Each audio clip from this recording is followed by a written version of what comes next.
Hi అండి. ఈరోజు నేను మీకు తంగేడి పువ్వుల మొగ్గలతో పచ్చడి తయారు చేసి చూపిస్తాను.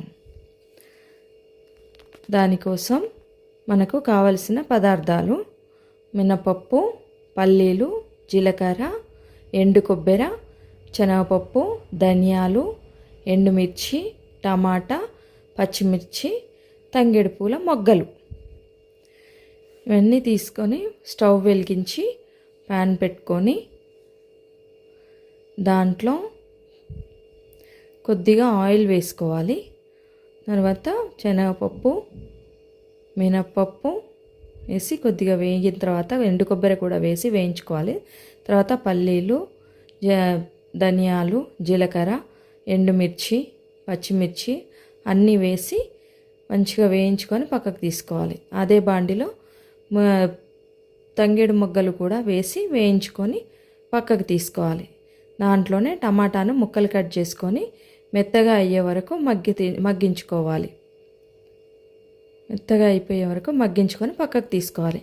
ఇవన్నీ చల్లారిన తర్వాత మిక్సీ జార్లో వేసి గ్రైండ్ చేసుకోవాలి.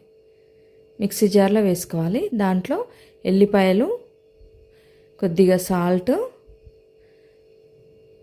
కొద్దిగా చింతపండు వేసి మెత్తగా గ్రైండ్ చేసుకోవాలి. తర్వాత దీన్ని కలిపి మనం ముందుగా మగ్గించి పెట్టుకున్నాం కదా, ఆ టమాటా ముక్కలు కూడా వేసి మెత్తగా గ్రైండ్ చేసుకోవాలి.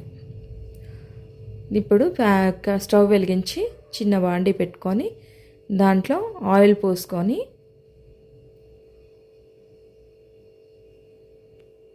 ఆ ఆయిల్ వేగిన తర్వాత కొద్దిగా ఆవాలు, కొద్దిగా జీలకర్ర, కొద్దిగా కరివేపాకు, కొద్దిగా పసుపు వేసి తాలింపు రెడీ చేసుకొని దాంట్లో ఈ రుబ్బుకున్న పచ్చడిని వేసుకొని మంచిగా కలుపుకోవాలి. అంతే అండి, తంగేడు పూలతో పచ్చడి రెడీ అయిపోయిందండి. ఈ తంగేడు పూలలో చాలా ఔషధ గుణాలు ఉన్నాయండి. దీన్ని వాడడం వలన మనకి యూరిన్ ఇన్ఫెక్షన్, మలబద్ధకం, రక్తంలోని కొలెస్ట్రాల్ను తగ్గిస్తుంది, అంటువ్యాధుల నుంచి కాపాడుతుంది. ఇలాంటి హెల్త్ ప్రయోజనాలున్న రెసిపీని మీరు కూడా ఒకసారి ట్రై చేసి చూడండి. Thank you for watching my channel.